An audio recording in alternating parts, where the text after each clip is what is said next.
Welcome back to Mind the Gap podcast. I'm your host, Lisa Earl Bostwick.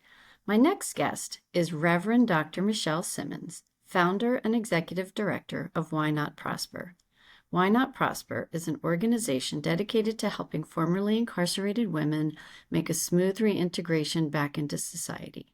Reverend Michelle founded the group believing in the importance of giving women a hand up, not a hand out. The organization's mission is to help women from prison systems discover their own strength by providing them with the support and resources that will empower them to become responsible, economically self-sufficient, and contributing members of the community. In 2015, Reverend Simmons received a full and unconditional pardon for her earlier convictions. I learned about Why Not Prosper through Women's Connection, a national organization for women 50 and over, of which I'm a member. You can find out more about Women's Connection at the end of this podcast. Mind the Gap, in the way that we explore it in this podcast, is about mindfully approaching a gap in life. We all have these gaps, both big and small. The gap between being released from incarceration and reintegrating back into the community is clearly a big one. We're going to find out from the Rev how she navigated across this gap and how she found herself helping others to do the same. I hope you enjoy. Welcome, Rev. Thanks so much for joining me today. Thank you so much for having me on Mind the Gap, Lisa. Terrific. So happy you're here. As I spoke about in the intro, you were able to successfully build a bridge across the gap between incarceration and being a vibrant and integral part of our community. I'd like to get to the specifics of that, but right now I'm wondering if you could tell us a little bit about where you grew up and your early life and what led to your incarceration. Sure. Thank you so much again for having me. I grew up in the Germantown section of Philadelphia. Philadelphia have neighborhoods, and the name of my neighborhood is the Happy Hollow. And I'm so proud to be a product of the Hollow. I grew up with a mother, a stepfather, a sister, and a brother. Later on, around 6 or 8 years old, I found out I had a father that had 12 other sons. So I began to build a relationship with my brothers. So growing up in Philadelphia was really close knit. Everybody knew everybody in the neighborhood. My mother, my neighbors, they all hung out together. And so my upbringing was not too bad. It wasn't until some trauma started happening in the house. Okay. And so with the trauma, of course, can create many different outcomes. What did that trauma lead to in your life? So the trauma led to, simply put, to the incarceration. I started getting abused by my family member, and what ended up happening was I never told nobody about the trauma. I held it secret, and it began to be a piece of pain and a scar on my body. And so my way of feeling better, or masking it, was to go out into the streets.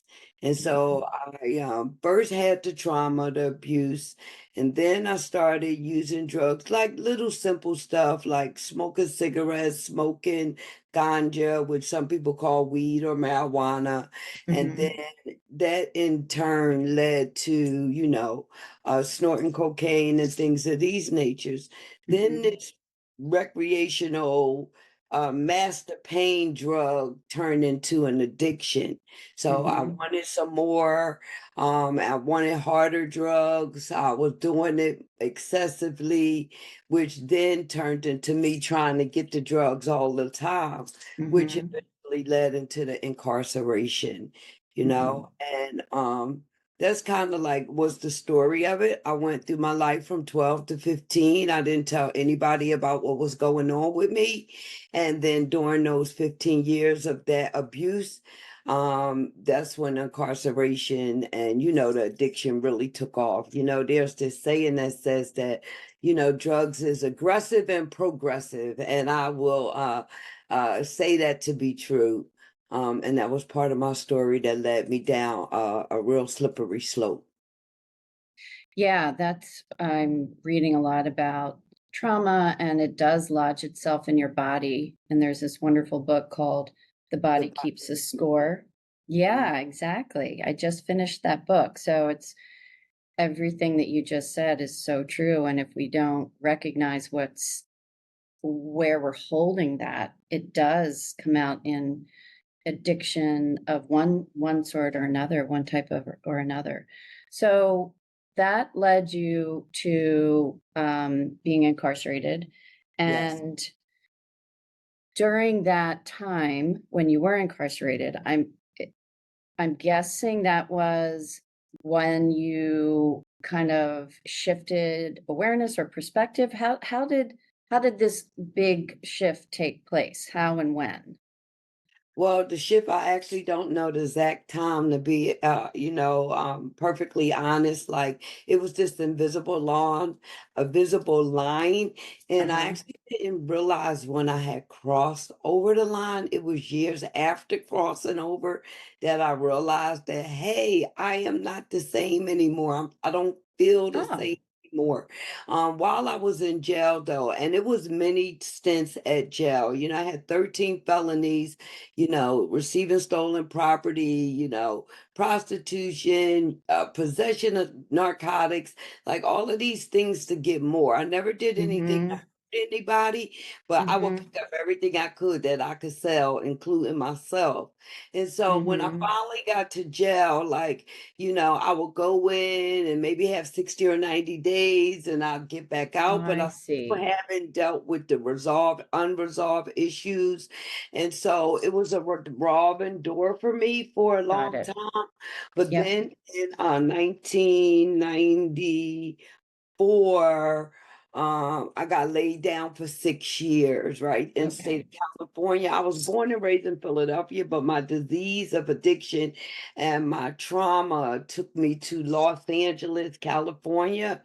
And Mm. when I got over there, I had that same pain, I had them same behaviors.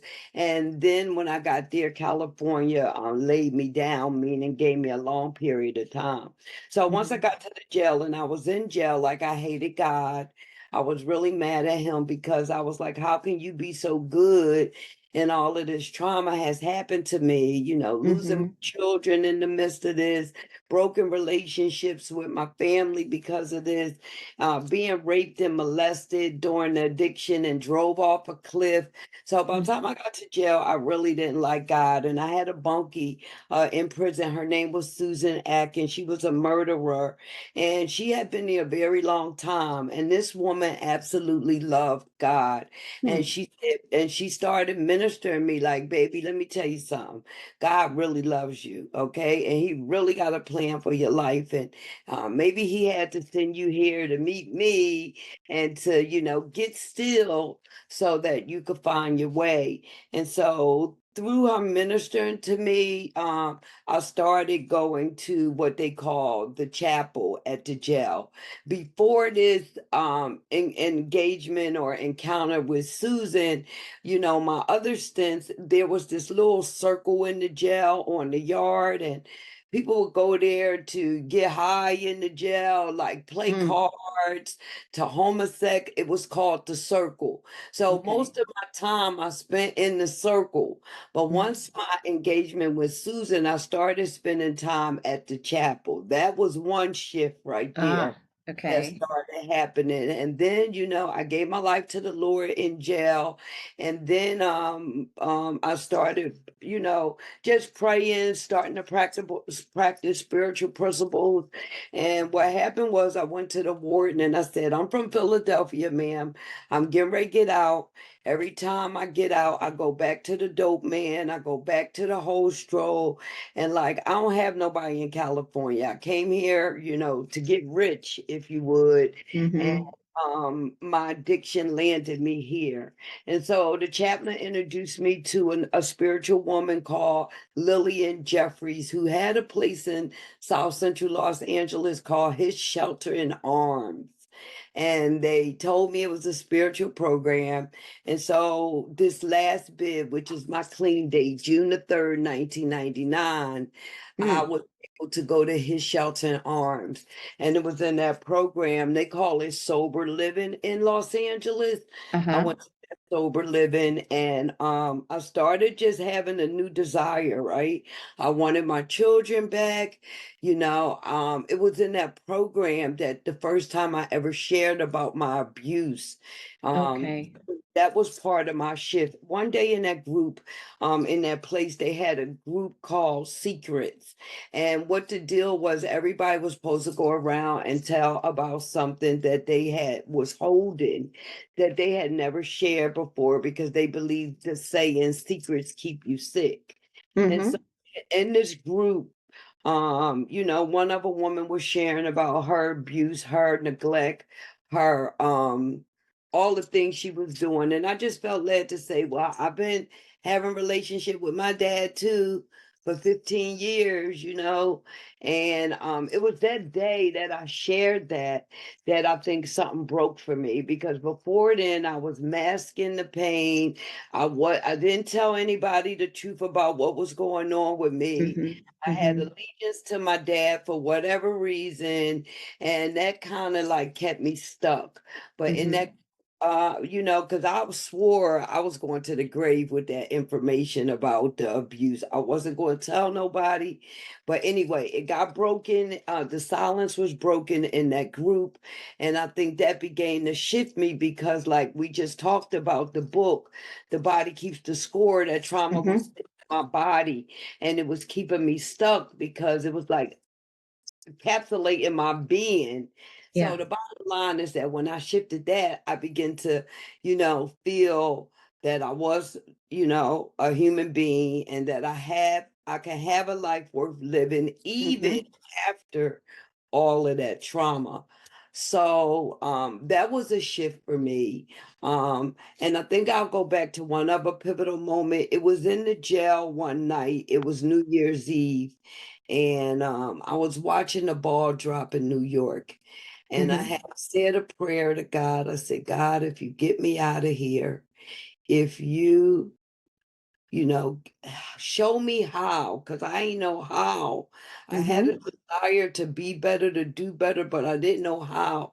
I didn't have mentors. I didn't have support. Like my family was all using, we were all trying to get high, from my mother down to my, everybody. So I was asking God to show me how. And it was that day, watching the ball drop. It may have been in 90, in the year of 2000. It was the year 2000, because I went in 1999, and so in 2000 I got the green light to come home. So I'm thinking that year when the ball dropped.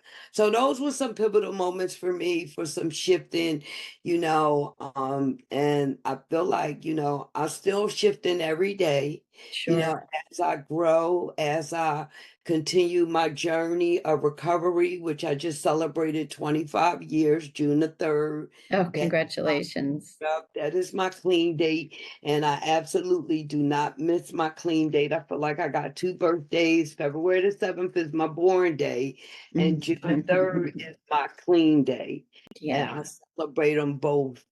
But that's kind of the things that started shifting. I didn't know much about language.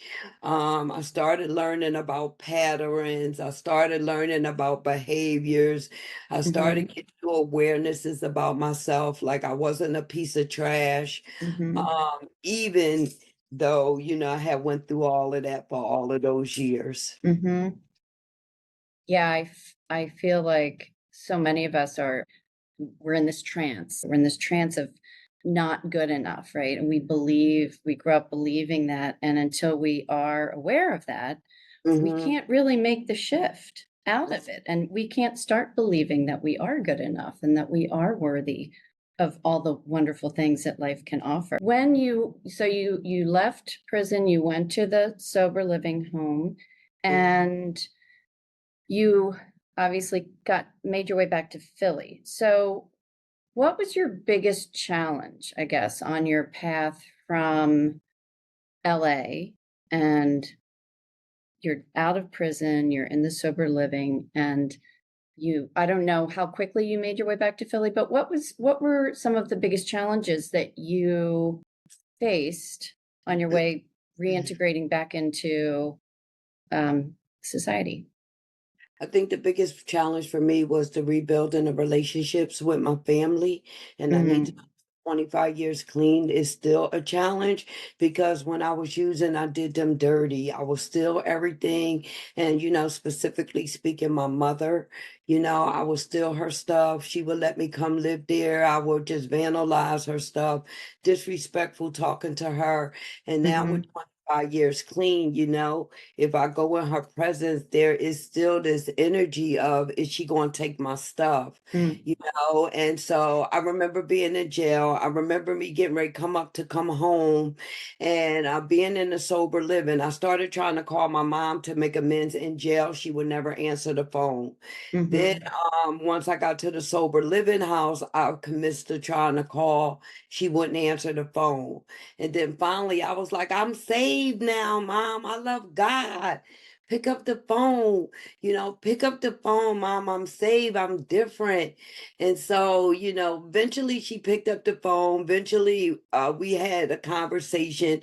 Eventually, she allowed me to come back to our home in Pennsylvania because when you leave jail or leave California, I was on parole. So Mhm. somebody in Pennsylvania had to sign for me. Somebody in Okay. Pennsylvania had to say, okay, we'll be her, guardian, if you would, like somebody Mhm. going to be able to, and I had to have what they call a home plan, somewhere that I was going to live and Yep. probation, parole, come check it out. So I really needed my mom to pick up that phone, right? Mhm. Because I wasn't the same. I wasn't Missy. That's my nickname. Missy will get you. I had shifted to Michelle. And Mhm. so I was trying to explain that to my mom. So that's the biggest challenge because I know we don't have a lot of time, but that was the biggest challenge is building those relationships and really getting people to learn Michelle and releasing Mhm. is the biggest challenge. Those that didn't know me or didn't know my story, those were no problems. But that was the biggest shift. Like, just having to walk around on pins and needles and always explaining myself. And, those was some of the biggest challenge for me is those building those family relationships up. Okay, so how did your experience rebuilding relationships lead to Why Not Prosper? And do you help through Why Not Prosper? Do you help some of the women find that home base? Is that one of the things that you do for women leaving jail who are trying to reestablish themselves in the community? Yes. So the first thing was when I got home, when I left the program and some of the teachings from the chaplain in the jail was like, don't go home and find your friends. Don't go look for people, right? Just let God order your steps into where you supposed to be and who you supposed to connect with. Mhm. Like some of Mhm. my brothers were still using. So don't go look for your brothers. They're your family and stuff. But I literally did have to divorce some of my brothers because they were Yeah. still doing what I was getting away from. But Yep. the bottom line was when I got home, I had got saved in jail. I was practicing Christianity in the sober living house. And then when I got home, I pretty much had a conversation with God. I knew I wanted to come home and get my kids back out the system. And I pretty much said, God, what are you going to do with me now? Right? Most of my life was Mhm. trauma, abuse. And like he gave me a vision. He told me like, you're gonna go home, you're gonna open up a house for women coming from prison. And I didn't have no education, definitely didn't have no money, didn't have no family support, but God gave me this vision. And so I was a member of a local church. As soon as I came home, I joined a church around the corner from my mom's. And I went there and I started praying and believing God to give me back my children because I had lost my rights. And so that was one prayer. And then my second prayer was like, God, order my steps. Show me Mhm. what you want for me to do. And in church, a sermon was being preached about how are you going to impact the world. So God gave me that vision to open Why Not Prosper.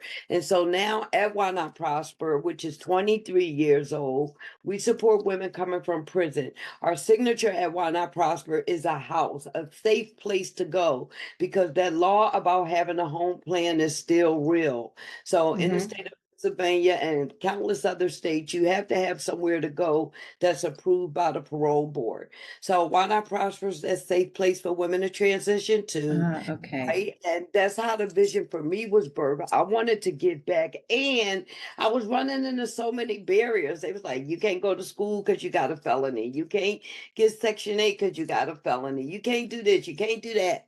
And so I had a friend that was a good friend of mine. You know, he was a drug dealer friend, but we both was incarcerated, and both the clarity had started setting in, and moments of sanity. And we both were brilliant. And we started talking about when we get out, what we going to do. I didn't know what I was going to do, but he was still incarcerated. He had a very much longer time than I. So when I got home, I started saying, okay, I'm home, I'm saved, what I'm going to do. He was like, girl, you're so smart, you're going to figure it out. So then I talked to God, and God said, open up a house for women. And so that's what we do. We go into jails during the week. We work with cohorts of women, getting them ready to start to, I start the same process I went through. Okay, who's in your life that's healthy? Who's in your life you need to say bye-bye to? Okay. What resources do you need when you come home? Let's put like a game plan together for your discharge and your release. So we do pre-release in the jail called breaking the cycle.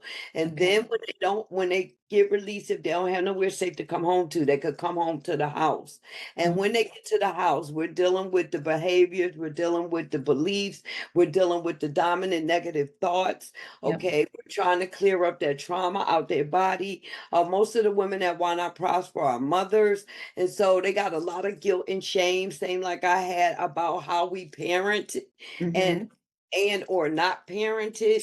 So all of that stuff, we start to clear out. I've written a book called 108 Questions. The book is called A Journey into Self. Okay. 108 questions that will start an individual to start to process those questions that we do at discharge planning. All right. And so I feel like God cleaned me up. I'm walking in my purpose. I'm living my dream of being able to support another woman coming home from prison, and these women are so amazing. So the organization is called Why Not Prosper, but I got thousands of graduates now. And so I have thousands of other formerly incarcerated women that we trust together.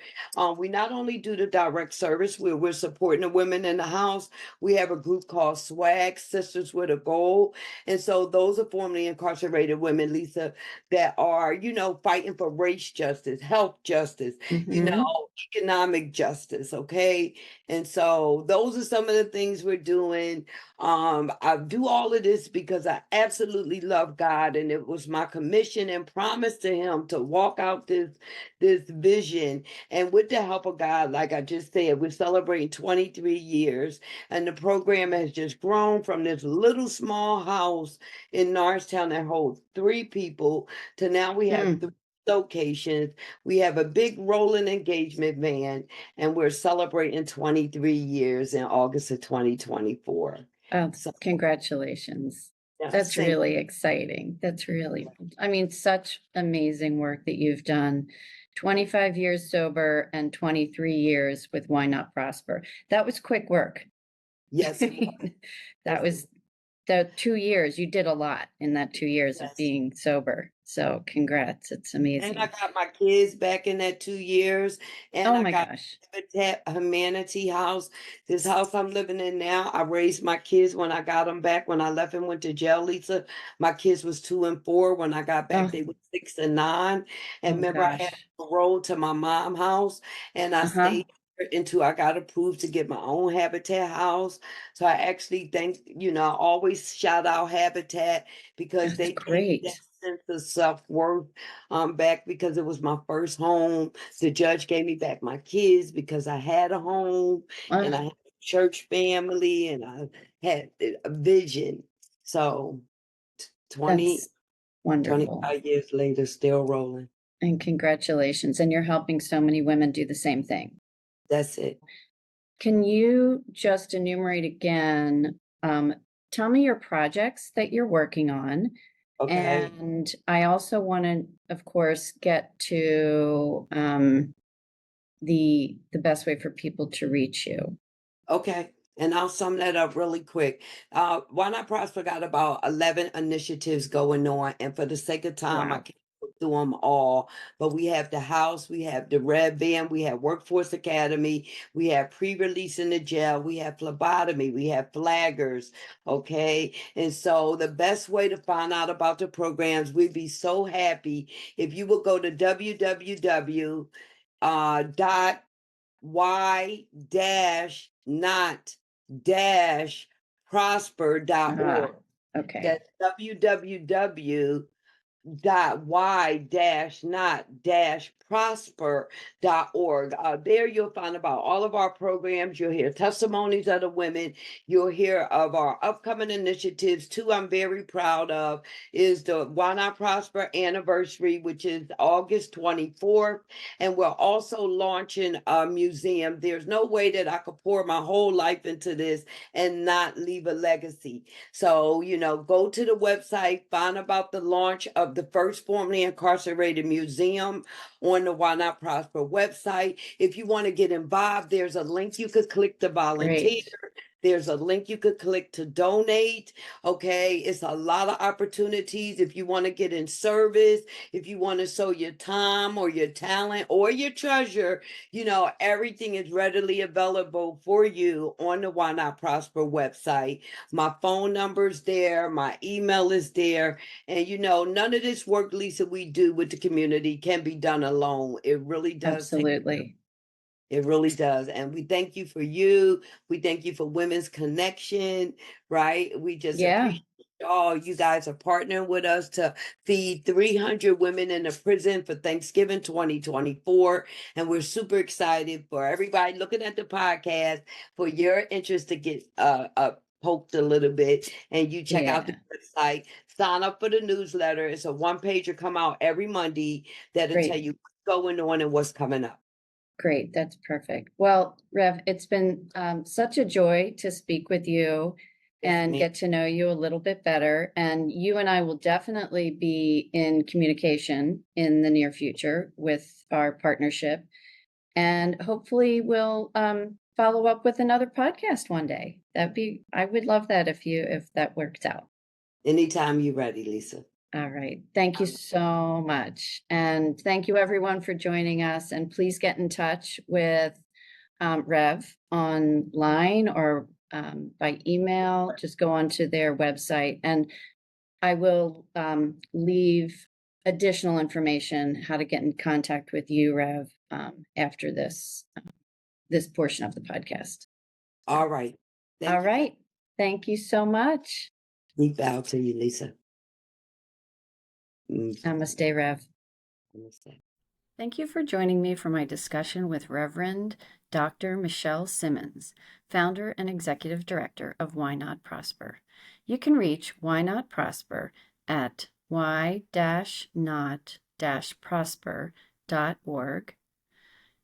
You can email them at whynotprosper@aol.com, or the telephone number is 610-716-1113. Why Not Prosper is located in Germantown at 717 East Chelton Ave in Philly, and that zip code is 19144. As I mentioned in my intro, I became aware of Why Not Prosper through Women's Connection.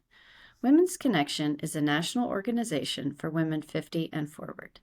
Women's Connection members value life experience and challenge stereotypes and outdated assumptions about aging. Women's Connection members believe that the diversity of our membership enriches our lives. We strive to nurture an environment in which everyone feels fully included.